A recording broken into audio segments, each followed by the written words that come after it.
বিধানসভা ভোটের আগে শুভেন্দু অধিকারীকে কোমর ভাঙার হুমকি। ক্যানিং পশ্চিমে তৃণমূল বিধায়ক পরেশরাম দাসের বিরুদ্ধে এ নিয়ে থানায় অভিযোগ দায়ের হলো। 14ই মার্চ বিধায়কের উদ্যোগে একটি ইফতার পার্টির আয়োজন করা হয়, আর সেই অনুষ্ঠান থেকেই শুভেন্দু অধিকারীকে নিশানা করেন তৃণমূল বিধায়ক পরেশরাম দাস। শুভেন্দু অধিকারীর কোমর ভাঙার হুঙ্কার দেন তিনি। পরেশরামের পুরনো মন্তব্যের বিরুদ্ধে এবার থানায় লিখিত অভিযোগ দায়ের হলো বিজেপির তরফে।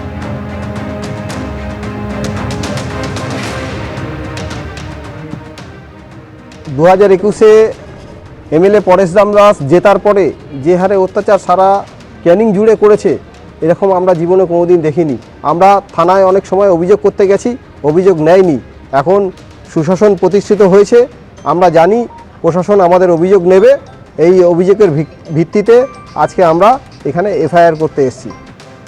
প্রধানমন্ত্রীকে ধন্যবাদ জানাই, তার গ্যারান্টি পূরণের দিকে আরও এগোলাম। 1,60,00,000 আবেদনকারী ঝাড়াই বাছাই করে পোর্টালে আপলোড হয়েছে। এটা কোনো ব্যক্তি বা দলের টাকা নয়, সরকারি টাকা। উপযুক্ত প্রাপকরাই টাকা পাবেন, এই নীতিতে আমরা বিশ্বাস করি। নেতাজি ইন্ডোরে অন্নপূর্ণা যোজনার আনুষ্ঠানিক টাকা ট্রান্সফার অনুষ্ঠানে বললেন মুখ্যমন্ত্রী।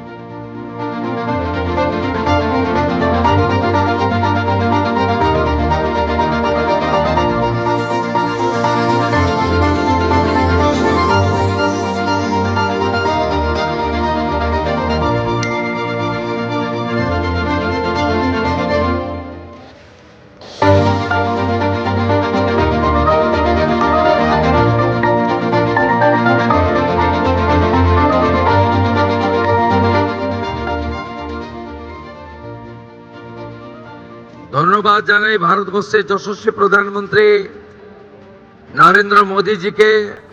তিনি যে গ্যারেন্টি দিয়েছিলেন, সেই গ্যারেন্টির আজকে পূরণ করার দিকে আমরা রাজ্য সরকারের পক্ষ থেকে, মাতৃশক্তির পক্ষ থেকে ধন্যবাদ এবং প্রণাম জানাই। 1,60,00,000 আবেদনকারী ঝাড়াই বাছাই করে আমাদের সবকে পোর্টালে আপলোড করতে হয়েছে এবং দেখতে হয় যাতে নিয়মের বাইরে কেউ না চলে যায়, কারণ এটা কোনো ব্যক্তি দলের টাকা নয়, এটা সরকারের টাকা। সরকারের টাকা উপযুক্ত প্রাপকরাই পাবেন, এটাই এই নীতিতে আমরা বিশ্বাস করি।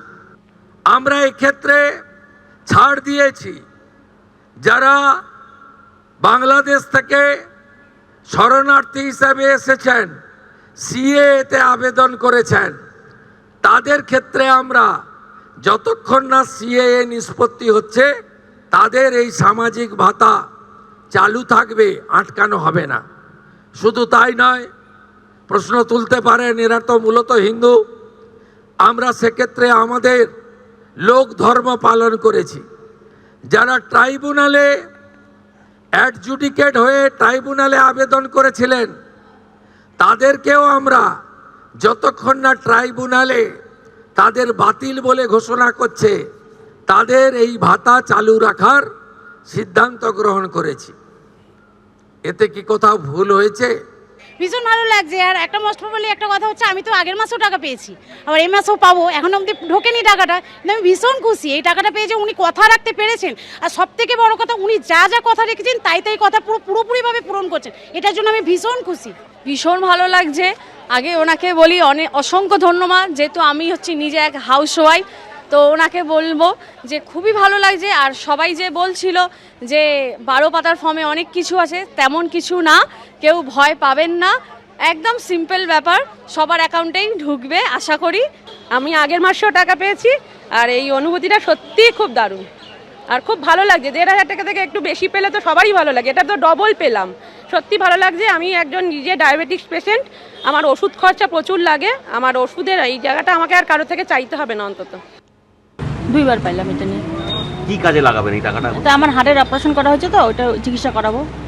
কোথায় ট্রিটমেন্ট করছেন? নিউটিয়া, দারুণ সুবিধা, আমি ডাক্তার দেখাইতে পারবো, ওষুধ খাইতে পারবো, খুব আপনি সুবিধা কি হয়। করেন? হোটেল চালান? ওই হোটেলে কাজ করে দিই একটু, হোটেলে নিজেরাই কাজ করি। নিজেরাই রান্না বান্না করেন? হ্যাঁ, নিজেরাই করি। আগে পাইতাম 1500, এখন 3000 পাই, খুব খুশি। চিকিৎসা করাতে পারতেছি আমি, ওষুধ খাইতে পারতেছি। মাসে তাও 15,000 টাকার মতো লাগে। তিনটা অপারেশন, তো 3টা ইয়ে লাগানো, স্ট্যান্ড লাগানো। এবিপি আনন্দ, এগিয়ে থাকে, এগিয়ে রাখে।